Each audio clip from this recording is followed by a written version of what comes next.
الحمدللہ رب العالمین والصلاة والسلام علی اشرف الانبیاء والمرسلین محمد وعلی آلہ وصحبہ اجمعین اما بعد عن ابن عمر رضی اللہ عنہما قال نہى رسول اللہ صلی اللہ علیہ وسلم عن المزابنة ان يبيع ثمر حائطه ان كان نخلا بتمر وان كان كرما ان يبيعه بزبيب كيلا وان كان زرعا ان يبيعه بكيل طعام نہى عن ذلك كله متفق علیہ۔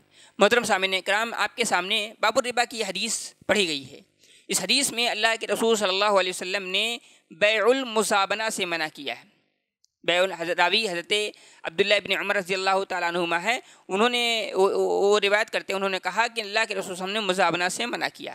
مزابنہ کیا ہے بتاتے ہیں، ان یبیع ثمر حائطہ ان کان نخلا بتمر کیلا، کہ آدمی اپنے باغ کے درختوں پر جو ثمر اگتا ہے، جو پھل اگتا ہے، اس کو بیچ دے اگر وہ نخل ہے، کھجور ہے، ٹھیک ہے، یعنی کھجور کا درخت ہے، کھجور پر پھل لگے ہوئے، کھجور کے درخت پر پھل لگے ہوئے ہیں، اس کو وہ بیچ رہا ہے بتمر کیلن، کھجور کے ذریعے سے، جو کھجور کی یعنی جس کی کوانٹٹی معلوم ہے، جس کا مقدار معلوم ہے۔ کہہ رہے ہیں ان کان کرمن، اگر وہ باغ انگور کے ہوں، اس پر انگور کے پھل لگے ہوئے ہوں، اور انسان اس کو بیچ دے بزبیب کیلن، یعنی ایک مقدار جو تول کر کے آپ زبیب کشمش کے بدلے میں بیچ دیں۔ وَإِن كَانَ زَرْعًا أَن يَبِيعَهُ بِكَيْلٍ طَعَامٍ، اور اگر کھیتی ہے، فصل ہے، اور اس میں گیہوں لگا ہوا ہے مثال کے طور پر، اور وہ ایک متعینہ مقدار میں اس کو بیچ دیتا ہے، تو اللہ کے رسول صلی اللہ علیہ وسلم نے کہا وَنَهَى عَن ذَلِكَ كُلِّهِ، اللہ کے رسول صلی اللہ علیہ وسلم نے ان تمام چیزوں سے منع کیا ہے۔ مزابنہ، اس سے پہلے بات گزر چکی ہے، مزابنہ یہ ہے کہ آدمی جو درخت ہوتا ہے، مثلا کھجور کا درخت ہے، انگور کا درخت ہے، یا اسی طریقے سے فصل ہے، ان کے پھلوں کو اگر وہ شخص بیچتا ہے،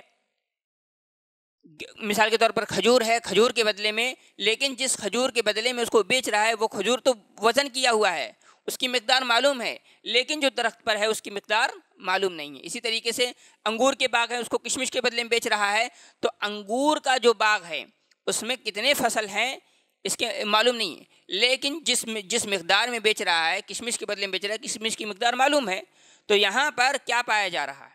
دو چیزیں ہیں، دونوں چیزیں ایک ہی جنس کی ہیں، اور دونوں کا ایک دوسرے میں جب سے تبادلہ کیا جائے گا، میں نے اس سے پہلے بتایا تھا، تو ایسی صورت میں دونوں کا برابر ہونا ضروری ہے، اور دونوں کا ایک ہی مجلس میں قبضہ ہونا، یعنی ایک ہاتھ سے دینا ہے، ایک ہاتھ سے لینا ضروری ہے۔ یہاں پر مسئلہ کیا ہے کہ ایک کی مقدار معلوم ہے، دوسرے کی مقدار معلوم نہیں ہے، لہٰذا یہاں پر ایک قاعدہ لاگو ہوگا جو ربا کے متعلق ہے، الجہل بالتساوی کالعلم بالتفاضل، کہ اگر یہ چیز معلوم نہیں ہے کہ دونوں چیزیں برابر ہیں، اس کا مطلب یہ ہے کہ ان میں سے ایک زیادہ ہے، ظاہر ہے دو چیزیں آپ باہم تبادلہ کر رہے ہیں، ایسی صورت میں اس میں ربا کا دخل ہو جائے گا، سود کا دخل ہوگا، جو کہ ہماری شریعت میں جائز نہیں ہے۔ اسی سے متفرع اللہ کے رسول صلی اللہ علیہ وسلم نے ایک مزابنہ سے ہی ایک مسئلہ مستثنیٰ فرمایا ہے، وہ ہے بیع العرایا۔ بیع العرایا عریہ سے بنا ہے۔ عریہ کا یعنی بیع العرایا کا مطلب یہ ہوتا ہے کہ آدمی درخت پر لگے ہوئے کھجور کو خریدے، درخت پر لگے ہوئے کھجور کو خریدے کھجور کے بدلے میں۔ کیوں؟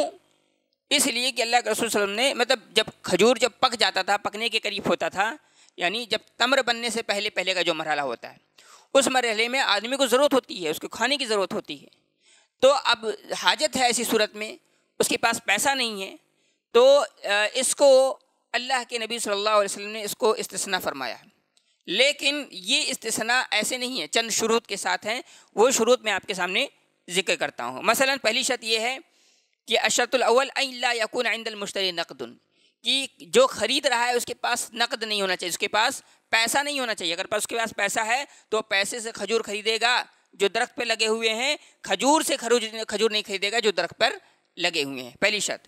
دوسری شرط یہ ہے ان یکون محتاجا للرطب، یعنی وہ اس کو رطب جو کھجور ہوتا ہے اس کی ضرورت ہو۔ اگر اس کو ضرورت نہیں ہے تو ظاہر ہے اس کے لیے جائز نہیں ہے. ٹھیک ہے. تیسری شرط یہ ہے کہ ان یکون فی خمسۃ اوسق، کہ 5 وسق سے کم میں ہونا چاہیے، 5 وسق کے اندر ہونا چاہیے، 5 وسق سے زیادہ نہیں ہونا چاہیے. اس پر بھی اہل علم کا اتفاق ہے کہ یہ ناجائز ہے. 5 وسق سے کم ہونا چاہیے، اس پر بھی سب کا اتفاق ہے کہ یہ جائز ہے. رہی بات 5 وسق ہو، اس سلسلے میں اہل علم کا اختلاف ہے، اس لیے کیونکہ حدیث میں جو حدیث ابھی آئے گی انشاءاللہ اس کے متعلق، اس میں راوی کو شک ہے.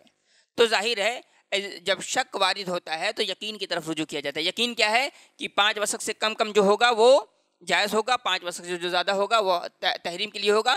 درمیان میں جو 5 وسق کی بات ہوتی ہے اس میں کنفیوژن ہے، لہٰذا یہ نہیں کے اندر شامل ہے، داخل ہے. تو ایک وسق جو ہوتا ہے وہ 60 سا کا ہوتا ہے. اس طریقے سے 300 سا اور 1 سا تقریباً یہ کتنا ہوتا ہے؟ 2.5 کلو کے برابر ہوتا ہے. تو کہنے کا مطلب یہ ہے کہ اگر اس سے زیادہ ہے تو اس پر وہ یعنی بیع العرایا یہ جائز نہیں ہے. چوتھی شرط یہ ہے ان یکون الرطب فی خرصہ بمقدار، کہ آدمی جب کھجور خریدے تو اس کا اندازہ لگایا جائے، اس کا تخمینہ لگایا جائے. ماہرین جو ہیں، جو کھجور کے جو ماہرین ہوتے ہیں، جو اندازہ لگانے والے ہوتے ہیں، جو ماہرین جن کے پاس خبرہ ہوتا ہے، وہ باقاعدہ اندازہ لگائیں گے یہ سوکھ کر کے کتنا ہوگا، یہ سوکھ کر کے کتنا ہوگا، پھر اسی کے مساوی یعنی اتنا اندازہ کر کے پھر اسی کے مساوی ان کو کھجور دیا جائے گا. پھر وہ جو کھجور جو درخت پر جو رطب لگا ہوا ہے اس کو لیا جائے گا. اسی طریقے سے کہ ایک شرط یہ لگاتے ہیں ان یأکلہ رطبا، کہ آدمی اس کو یعنی رطب کو ویسے ہی کھائے گا، رطب ہے تازہ ہے تو ایسے ہی کھائے گا. یہ نہیں کہ وہ تمر بن جائے، وہ کھجور بن جائے تب آدمی کھائے، یہ جائز نہیں ہے. بلکہ اگر آپ اس کو کھجور بنا کے کھا رہے ہیں تو یہ درست نہیں ہے، جائز نہیں ہے. اسی حال میں ہی اس کو کھانا ہے، فوراً کھانا ہے. اگر آپ نہیں کھا رہے ہیں، آپ چھوڑ دینے کہ وہ سوکھ کر کے کھجور بن جائے گا، تمر بن جائے گا، آپ کے لیے جائز نہیں ہے. یہ پانچویں شرط ہوئی. اسی طریقے سے چھٹی شرط یہ ہے کہ جو رطب جو کھجور خریدا جا رہا ہے وہ یعنی رطب جو خریدا جا رہا ہے وہ کھجور کے درخت پر ہو. یعنی آپ کے پاس کھجور ہے، تمر لے کے جا رہے ہیں، اور دوسرا جو کھجور ہے جو ابھی پکا نہیں ہے، جو تمر نہیں بنا ہے، آپ اس کو خریدے جا رہے ہیں، وہ پیڑ پر ہو. بعض اہل علم نے یہ شرط لگائی ہے. اسی طریقے سے ساتویں شرط یہ ہے کہ التقابض بین الطرفین، دونوں طرفین یعنی لینے والا دینے والا ایک ہاتھ سے دے گا اور ایک ہاتھ سے لے گا. ایسا نہیں ہے کہ ابھی دے دیے چلو ابھی بعد میں ہم توڑ کر کے دیں گے، نہیں، کیونکہ دونوں چیزیں ایک جیسی ہیں، دونوں چیزیں ایک ہی جنس کی ہیں، دونوں کھجوریں ہیں، تو لہٰذا دونوں میں ایک تو تساوی ہونا ہے. لیکن اللہ کے رسول صلی اللہ علیہ وسلم نے چونکہ یہاں اجازت دی ہے تو تساوی کا تو اتنا مسئلہ نہیں ہے، لیکن پھر بھی اس کا اندازہ لگایا جائے گا. جیسا کہ میں نے شروع میں یہ بات گزری ہے، اندازہ لگانے کے بعد دوسری شرط کیا ہے؟ تقابض پایا جانا چاہیے کہ دونوں ایک ہی مجلس میں ہینڈ ٹو ہینڈ لینا دینا ہے. تو یہ چند شروط کے ساتھ، کل 7 شروط کے ساتھ بیع العرایا جائز ہے. ورنہ اسلام میں یہ یعنی ربوی معاملات کرنا یہ درست نہیں ہے. اللہ تعالیٰ سے دعا رب العالمین ہماری اور آپ کی اصلاح فرمائے. آمین. وآخر دعوانا ان الحمد للہ رب العالمین.